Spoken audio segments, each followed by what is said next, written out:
राजस्थान के रेगिस्तान के बालू के टीले के बीच एक कच्चे मिट्टी का घर था। उस घर में 70 साल का एक बूढ़ा अकेला रहता था। आज भी बूढ़ा गहरी नींद में था। रात की नीरवता थी। रात बहुत गहरी हो चुकी थी। अचानक दरवाजे पर थक थक की आवाज हुई। बूढ़ा चौंक कर बैठ गया। उसकी आंखें खुल गई। वह अपने आप से बोला, इस समय मेरे घर कौन आ सकता है? इस एकाकी जगह पर तो आज तक कोई नहीं आया। लेकिन तभी दरवाजे पर और जोर से ठक ठक की आवाज शुरू हो गई। बूढ़ा बिस्तर से उठा और धीरे धीरे दरवाजे की ओर गया और दरवाजा खोलते ही बाहर का दृश्य देखकर हतबुद्धि हो गया। सामने एक युवा सुंदर लड़की खड़ी थी। उसका नाम सीमा। बूढ़े ने जैसे ही सीमा को देखा, उसके अंदर एक अजीब आकर्षण जन्म ले गया। वह बस देखता ही रह गया, आंखें हटा नहीं सका। बूढ़े ने पूछा, तुम कौन हो और इस सुनसान जगह पर क्या कर रही हो? सीमा ने जवाब दिया, मैं अजमेर जा रही थी लेकिन रास्ता भटक गई हूँ। मुझे एक रात तुम्हारे घर में रहने दो, सुबह चली जाऊंगी। बूढ़ा आदमी सीमा को देखकर जैसे मुग्ध हो गया। उसने कहा, अंदर आ जाओ। सीमा घर के अंदर चली गई। बूढ़े ने उसे एक कोना दिखाया और कहा, यहीं लेट जाओ। सीमा लेट गई और सो गई। लेकिन रात के आखिरी समय में उसे लगा कि कोई उसके पास खड़ा है। वह धीरे धीरे आंखें खोली। देखा, बूढ़ा वहीं खड़ा है। वह अजीब आंखों से देख रहा था। सीमा अचानक उठ बैठी। बोली, क्या हुआ? तुम यहाँ क्या कर रहे हो? बूढ़े ने कहा, कुछ नहीं। तुम्हें ठंड लग रही होगी इसलिए चादर देने आया था। सीमा गुस्से में चादर ले ली और लिया और फिर लेट गई। लेकिन सीमा सो गई तो बूढ़ा वहीं खड़ा रहा। उसकी आंखों में एक अजीब लालसा थी। वह बस सीमा को देख रहा था। सुबह हुई। सीमा धन्यवाद देकर घर से निकल पड़ी। तभी बूढ़े ने कहा, तुम कहाँ जाओगी? तुम तो युवा लड़की हो। अजमेर तो यहाँ से बहुत दूर है। बूढ़ा पास आकर सीमा का हाथ पकड़ लिया। बोला, आज रात यहाँ रह जाओ। बस एक रात का मामला है। सीमा गुस्से में हाथ छुड़ाकर बोली, क्या मतलब? बूढ़े ने कहा, तो मैं तुम्हारी जाने की व्यवस्था कर दूंगा। उसकी आंखों में वही अजीब नजर थी जैसे मन में कोई चाल चल रही हो। सीमा ने उसकी बात मान ली और रुकने के लिए राजी हो गई। बूढ़ा देखता रहा जैसे चाहता हो कि सीमा उसके पास आ जाए।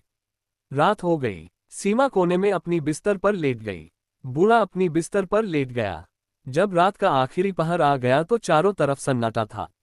बूढ़ा चुपके से उठा और धीरे धीरे पैर बढ़ाकर सीमा के पास आ गया। बहुत देर तक उसे देखा, फिर उसके पास बैठ गया। वह धीरे से सीमा के सिर पर हाथ फेरने लगा। अचानक सीमा की आंखें खुल गई। वह डर से बैठ गई। क्या हुआ? तुम यहाँ क्या कर रहे हो? सीमा गुस्से से बोली। बूढ़ा उसकी आंखों में देखता रहा जैसे किसी सपने में खो गया हो। फिर बोला, मैं तो तुम्हें तकिया देने आया था। तुम तो तकिए के बिना लेटी हो। तुम्हारा गला दर्द करने लगेगा। लो ये तुम्हारा तकिया। सीमा ने तब तकिया ले लिया। गुस्से में मुंह फेर लिया और बोली, यहाँ से चले जाओ। बूढ़ा फिर अपनी बिस्तर पर लेट गया। रात में वह अपने आप से बातें करने लगा। सुबह सीमा चली जाएगी। आज मेरा आखिरी मौका था, फिर भी मैंने खो दिया। नहीं, मैं उसे इस तरह जाने नहीं दूंगा। कोई ना कोई चाल चलनी ही होगी। मुझे कल उसे किसी भी तरह रोकना होगा। इन सब सोचों में डूबा बूढ़ा आखिरकार सो गया। सुबह हुई। सीमा उठी और बूढ़े के पास गई।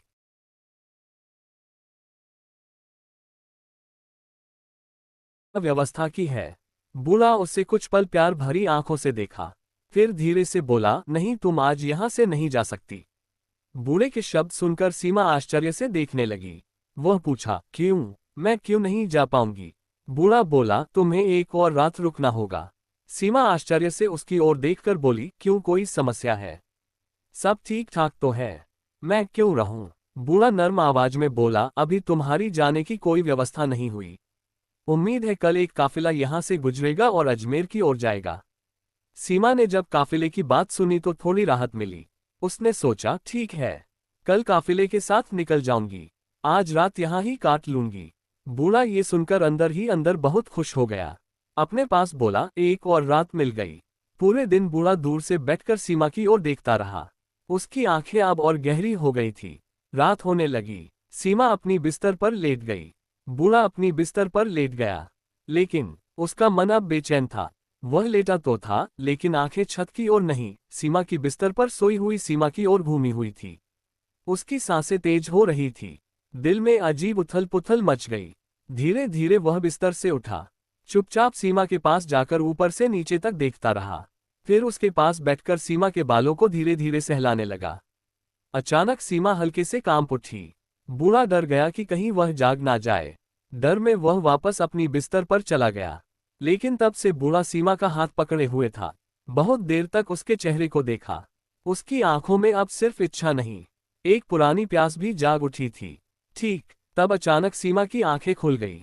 वह चीखी, लेकिन बूढ़ा फौरन उसके मुंह पर हाथ रख दिया ताकि आवाज बाहर ना जाए।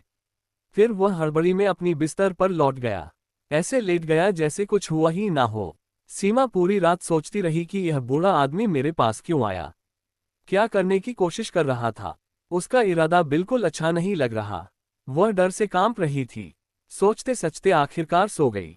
सुबह ही सीमा उठी और बूढ़े के पास गई। उसने पूछा, काफिला आ गया क्या? अब मुझे जाने दो। बूढ़ा कुछ पल उसकी आंखों में आंखें डालकर बोला, लेकिन काफिला अभी नहीं आया। सीमा आश्चर्य से बोली, तुमने तो कहा था काफिला आज ही आएगा। बूढ़ा थकी आवाज में जवाब दिया, हाँ आएगा, शायद शाम से पहले। सीमा बोली, मैं और नहीं रह सकती। बूढ़ा बस सिर हिलाया। बूढ़ा अब घर के आंगन में बैठा था और दूर से सीमा को वहीं अजीब आंखों से देख रहा था। सीमा मन ही मन बोली, इसकी नजर मुझ पर ठीक नहीं लग रही। मुझे यहां से जल्दी निकलना होगा। मैं तो युवती हूं और इसके मन में क्या चल रहा है कौन जाने। उसने सोचा, आज रात यह मेरे पास आया था, मुझे छूने की कोशिश कर रहा था। आज किसी भी हाल में रात नहीं काटनी। शाम को काफिला आए या ना आए मैं निकल जाऊंगी। बूढ़ा अभी भी दूर से देख रहा था, बिल्कुल ऐसे जैसे कोई शिकारी अपनी शिकार की ओर देख रहा हो। शाम होते ही सीमा उसके पास जाने ही वाली थी, लेकिन उससे पहले बूढ़ा खुद उसके पास आ गया। बूढ़ा बोला, देखो लगता है काफिला सुबह तक ही आएगा। मैंने सोचा तुम्हें खुद बता दूं। उनके पास बहुत सामान होता है, इसलिए धीरे धीरे चलते हैं। आज रात एक और रह जाओ। सीमा को गुस्सा आ गया। तेजी से बोली, मैं और नहीं रह सकती। काफिला आए या ना आए मैं अभी निकल रही हूं। मेरा धैर्य खत्म हो गया। बूढ़ा थोड़ा पास आकर बोला, थोड़ी देर और हो जाए तो रात हो जाएगी। तुम तो युवती हो, इस रेगिस्तान में रात के समय कहाँ जाओगी? यहाँ तो जंगली जानवर भी घूमते हैं। अगर कोई खतरा हो जाए तो जब वह बोल रहा था तो उसके स्वर में चिंता से ज्यादा चालाकी थी। सीमा पूरी तरह निश्चित हो गई कि यह एक नई चाल है। लेकिन उसने कहा, ठीक है रहती हूँ, लेकिन यह आखिरी रात। कल सुबह काफिला आए या ना आए मैं निकल जाऊंगी। बूढ़ा मुस्कुराया और बोला, ठीक है। लेकिन उसकी मुस्कान के पीछे एक अजीब रहस्य था। रात हो गई। सीमा अब पूरी तरह सतर्क थी। वह एक कोने में लेटी थी, लेकिन उसकी आंखें खुली थी। डर और संदेह में डूबी वह धीरे धीरे अपने आप से कह रही थी, आशा है आज रात जल्दी कट जाए। वह आंखें बंद करके ऐसे लेटी जैसे सो रही हो। बूढ़ा अपनी बिस्तर पर लेटा था, लेकिन उसकी एक आंख खुली थी। वह बार बार सीमा की ओर देख रहा था, ये जानने के लिए कि वह सच में सो गई है या नहीं। जब लगा कि सीमा बिल्कुल हिल नहीं रही तो वह धीरे धीरे उठा और उसकी ओर बढ़ा गया। बहुत देर तक चुपचाप उसके पास खड़ा होकर देखता रहा। फिर वह सीमा के पैरों के पास बैठ गया। धीरे धीरे उसके पैर मालिश करने लगा। ठीक तब सीमा का कान थोड़ा हिला। बूढ़ा समझ गया और फौरन पीछे हट गया। फिर उसके माथे पर हाथ फेरने लगा। अचानक सीमा ने आंखें खोली। वह घूमकर दूसरी ओर मुंह फेर लिया।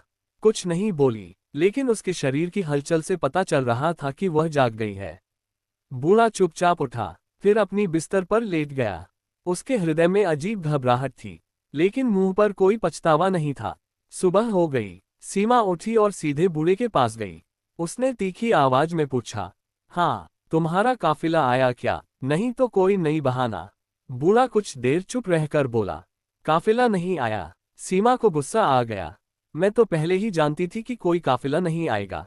तुमने मुझे किसी और उद्देश्य से यहाँ रोक रखा है। मैं सब समझ गई हूँ।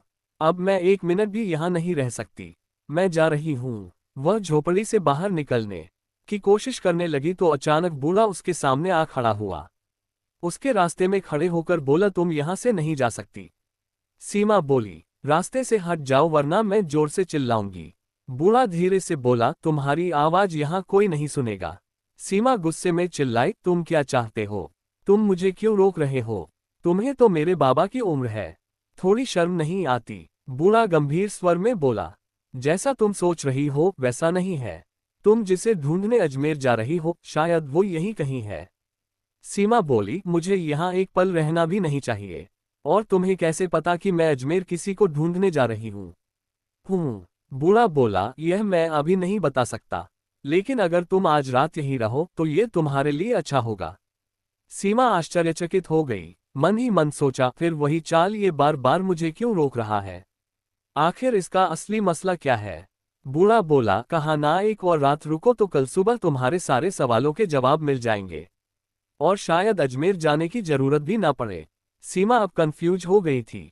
वह आश्चर्य से अपने अंदर झांकी। ये कैसे जान गया? मैं क्या ढूंढ रही हूँ? और मेरी कोई समस्या है? सीमा के मन में सवालों का तूफान उठ गया, लेकिन अब बूढ़े पर उसका जरा भी भरोसा नहीं था। उसने बूढ़े को धक्का देकर झोपड़ी से बाहर निकल गई। बूढ़ा उसके पीछे पीछे दौड़ता हुआ आया और पुकारा, रुको, अगर तुम चली गई तो सब कुछ बर्बाद हो जाएगा। बहुत दूर जाने के बाद सीमा थककर एक जगह बैठ गई। उसकी सांस फूल रही थी, लेकिन मन अभी भी डर और बेचैनी से भरा था। अचानक पीछे से एक बूढ़ा हाफते उसके पास आ खड़ा हुआ। उसकी सांसें तेज थी, लेकिन आवाज में अभी भी रहस्यमयता थी। बूढ़ा धीरे लेकिन दृढ़ स्वर में बोला, मैं तुम्हें आखिरी बार कह रहा हूँ, उसी घर में वापस चली जाओ, तब शायद तुम्हें अजमेर जाने की जरूरत ना पड़े। सीमा थकी हुई भी कठोर स्वर में पूछा, अगर कुछ है तो साफ साफ कह दो ना। बूढ़ा गहरी सांस लेकर बोला, वो बात मैं अभी नहीं कह सकता। अगर अभी कहूं तो सब बर्बाद हो जाएगा, लेकिन एक बात कह सकता हूं कि तुम अपने पति को ढूंढने निकली हो।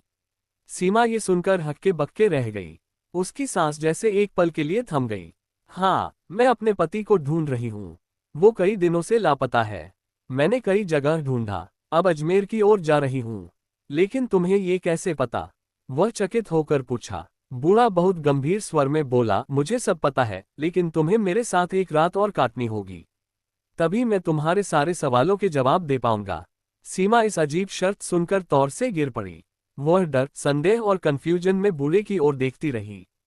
क्या ये फिर कोई नई फंदा है? अब ये रात में मेरे साथ क्या करने वाला है? सीमा मन ही मन सोचने लगी। बूढ़ा आदमी वहीं खड़ा रहा, बहुत बहुत गंभीर और स्थिर। उसकी आंखें अभी भी सीमा पर टिकी थी। कुछ देर सोचने के बाद सीमा बोली, ठीक है, एक और रात रहूंगी। ये सुनकर बूढ़े के मुंह पर मुस्कान फैल गई। उसकी आंखों में चमक आ गई, जैसे कोई लक्ष्य करीब आ गया हो। ठीक है, बोला वह। सीमा और बूढ़ा आदमी अब घर की ओर चलने लगे। सीमा आगे जा रही थी, बूढ़ा उसके पीछे, लेकिन बूढ़े की चाल अब पहले जैसी जल्दबाजी नहीं थी, बल्कि एक स्थिरता थी। उसकी आंखों में पहले वाला पुराना उत्साह अभी भी लगा था। वह मन ही मन सोच रहा था कि आज की रात कितनी मुश्किल से मिली है, और इस रात को मैं किसी भी तरह नहीं खोने दूंगा। रात हो गई। सीमा अब बहुत ज्यादा सजग हो चुकी थी। अपनी बिस्तर पर लेटी थी, लेकिन आंखें खुली थी। वह जाग ही रही थी। धीरे धीरे अपने आप से बात कर रही थी और हर शब्द में सावधान हो रही थी। बूढ़ा आदमी अपनी बिस्तर पर बैठा सीमा की ओर देख रहा था। जब रात का आखिरी हिस्सा आया और लगा कि सीमा की आंखें बंद हो रही हैं, तो वह धीरे धीरे उठा और सीमा के पास जाकर बैठ गया। वह सीमा को प्यार भरी आंखों से देखने लगा, फिर उसका हाथ पकड़कर अपने सीने से लगा लिया। सीमा अचानक हाथ छुड़ा ली और गुस्से में मुंह फेर लिया। बूढ़ा चुपचाप उठा और अपनी बिस्तर पर लेट गया। उसकी आंखों में कोई पछतावा नहीं था, बल्कि एक इंतजार था जो अब उसके अंत के करीब था। सुबह हुई। पहली सूरज की किरण झोपड़ी की मिट्टी पर पड़ी। दीवार चढ़कर रोशनी अंदर आ गई। सीमा पहले ही जाग चुकी थी। उसके मुंह पर नींद नहीं थी, बल्कि चिंता और डर के निशान साफ दिख रहे थे। अब वह बिना कुछ कहे बूढ़े से कुछ ना पूछे वहां से निकलने का फैसला कर चुकी थी। जिस पल वह झोपड़ी से बाहर जाने की कोशिश कर रही थी, उसकी नजर एक कोने में बैठे हुए किसी पर पड़ी। वहां एक युवक बैठा था, सुंदर और चमकदार चेहरा, साफ सुथरे कपड़े पहने, लेकिन उसका मुंह दूसरी ओर था। सीमा आश्चर्य से भर गई। वह उसके पास जाकर पूछा, तुम कौन हो? युवक धीरे धीरे मुंह घुमाकर उसकी ओर देखा। सीमा उसे देखकर स्तंभित हो गई, जैसे पैरों तले जमीन खिसक गई हो। वह जोर से चिल्लाने लगी, ये तो मेरा पति नितिन है। वह दौड़कर उस युवक के गले में झपट पड़ी, आंखें आंसुओं से भर आई। उसके लिए यह पल किसी जादू जैसा था। सीमा बोली, तुम यहाँ कैसे आए? क्या मैं सपना देख रही हूँ? नितिन उसे गले लगाकर धीरे से बोला, नहीं, ये सपना नहीं है, ये हकीकत है। मैं लौट आया हूँ। सीमा की खुशी का कोई ठिकाना नहीं था। सालों से जिसे ढूंढ रही थी, आज वह उसके सामने खड़ा था। सीमा आश्चर्य से नितिन से पूछा, लेकिन तुम कहाँ थे और तुम इस बूढ़े के घर में कैसे आए? वो आदमी मुझे बिल्कुल अच्छा नहीं लगा। तुम उसे जानते हो? नितिन ने उसकी आंखों में देखा। अब उसकी आंखों में रहस्य नहीं था, बल्कि दर्द का अंत था। वह बोला, पहले उस बूढ़े को बुलाओ। देखो वो कहाँ है। सीमा झोपड़ी के हर कोने को खोजने लगी, लेकिन बूढ़ा कहीं नहीं था। वो लौटकर बोली, वो तो कहीं नहीं है। लगता है गायब हो गया। वो कहाँ चला गया? नितिन गहरी सांस लेकर बोला, वो कहाँ गया ये तो अब तुम्हें ही समझना होगा। लेकिन उससे पहले तुम जानना चाहती हो कि मैं इतने साल कहाँ था? सीमा फौरन बोली, हाँ बताओ कहाँ थे। अब कहानी का सबसे बड़ा रहस्य सामने आने वाला था। नितिन बताने लगा, एक दिन मैं घर से निकला, बाजार की ओर जा रहा था। रास्ते में मुझे एक बूढ़े आदमी और एक युवती का दिखा। बूढ़ा किसी साधु जैसा लग रहा था और लड़की बहुत सुंदर थी। मैं उनके साथ मजाक कर रहा था। उस लड़की से बोला, तुम इस बूढ़े के साथ क्यों हो? तुम्हें तो किसी युवक के साथ रहना चाहिए। लेकिन शायद वो लड़की कुछ जानती थी। उसके अंदर कोई रहस्यमय शक्ति थी। उसने मेरी ओर देखा, कुछ पढ़ा और अचानक मेरी ओर फूंक मार दी। एक पल में मैं उस बूढ़े जैसा हो गया। मेरा चेहरा बिल्कुल वैसा हो गया। फिर उसने कहा, यही तुम्हारी सजा है। अब से पूरी जिंदगी ऐसे ही रहोगे। सीमा तब स्तब्ध आंखों से सुन रही थी। उसकी सांस जैसे एक पल के लिए रुक गई थी। नितिन आगे बढ़कर बोला, कहीं ऐसा हो कि तुम्हारा अपना इंसान प्यार से तुम्हारी तलाश में इस सुनसान जगह तक पहुंच जाए और तुम्हारे साथ वक्त काटे। वह तुम्हारी असल पहचान ना जानते हुए भी पास रहे तो तुम अपनी असल शक्ल में लौट सकते हो। और हाँ, एक शर्त और थी कि मैं खुद अपनी पहचान ना बता सकूं। सीमा कांपते हुए बोली, तो क्या तुम ही वह बूढ़े थे? नितिन सिर हिलाकर बोला, हाँ मैं वही बूढ़ा था। नितिन के ये शब्द सुनकर सीमा जैसे स्थिर हो गई। उसकी आंखों से आंसू बहने लगे। वह दौड़कर नितिन के गले में झपट पड़ी और बोली, मुझे माफ कर दो। मैं तो तुम्हें पहचान ही नहीं पाई। नितिन उसके सिर पर हाथ फेरते हुए शांत स्वर में बोला, इसके लिए तुम्हारा कोई दोष नहीं। तुम तो जानती ही कैसे तुम्हारा मन साफ था, सोच पवित्र थी और वही सच्चाई ने मेरी सजा तोड़ दी। सीमा रो रही थी, लेकिन अब उस रोने में सिर्फ डर नहीं था, सुकून था और विश्वास की ताकत थी। अब उनके दोनों के जीवन में नया अध्याय शुरू हुआ। लेकिन उस पल सीमा समझ रही थी कि इतने दिनों का डर, तकलीफ और रहस्य मिलाकर कर अब सिर्फ एक ही सच्चाई बाकी रह गई। उसका पति नितिन लौट आया। अब दोनों ने फिर से एक नया जीवन शुरू किया। लेकिन अब उनके बीच कोई रहस्य नहीं, कोई दूरी नहीं। अब सिर्फ विश्वास है और ऐसा रिश्ता है जो सजा से भी कहीं ज्यादा मजबूत हो गया। अगर प्यार सच्चा हो तो वह हर परीक्षा, हर वक्त और हर दूरी पार करके फिर लौट आता है। अगर प्यार में कोई ठगता है तो वह सजा बन जाता है। लेकिन धैर्य, वफादारी और सच्चाई के साथ वह प्यार एक दिन इनाम बन जाता है। इंसान का बाहर का चेहरा जैसा भी हो, असली पहचान उसके दिल की सच्चाई और नियत की पवित्रता से आती है। दर्शक मित्रों, ये था आज का वीडियो। नए गल्प में फिर मिलेंगे। धन्यवाद।